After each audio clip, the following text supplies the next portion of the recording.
Welcome po sa aking YouTube channel. Sa mga hindi pa po nagsusubscribe, please click the subscribe button po.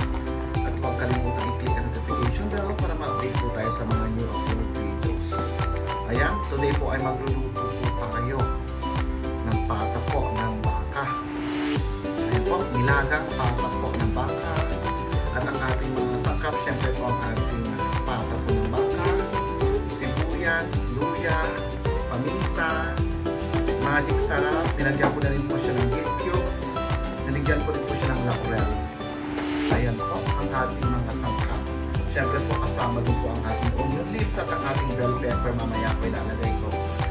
Ayan po. Actually, nilagay ko to sa pressure cooker po. Pero hindi ko nagkasya kasi marami po. Kaya nilagay ko na lang dito. Dito natin nilulutuin po sa ating malaking kaserola.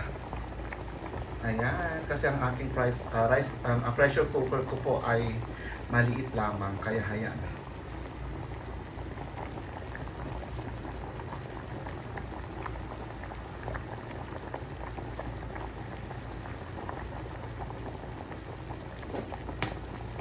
Ayan ang ating nilagang po. Ang sarap naman. High blood ito. High blood ang mangyayari nito.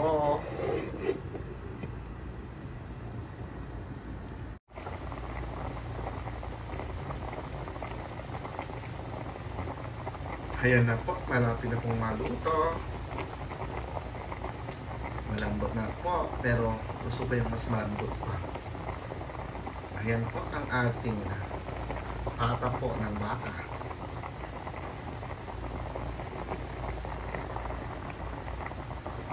Kanyang bone marrow, Diyos mio marimata.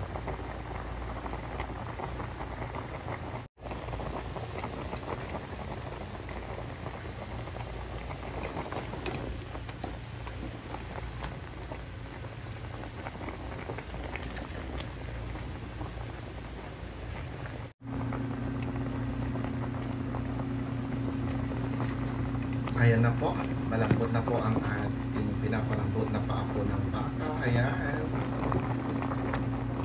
Ayan na po ang pata ng baka.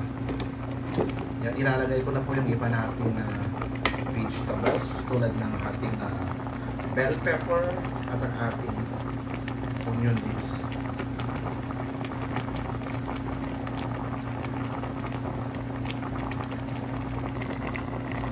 Ayan po.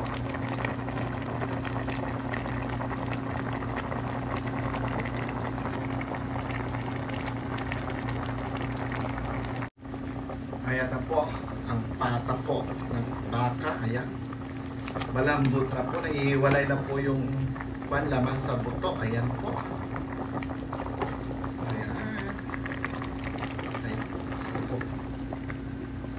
Hypertension. Ayan na po. Ilalagay na po.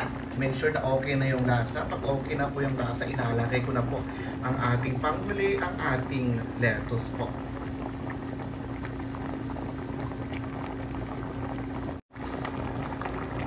Ayan na po ang ating finished product po. Ayan po ang pata po ng baka. Ang ating nilagang pata po ng baka. Ayan. Nilagay natin ang ating gulay. Ayan po. Kainan na po. Ayan.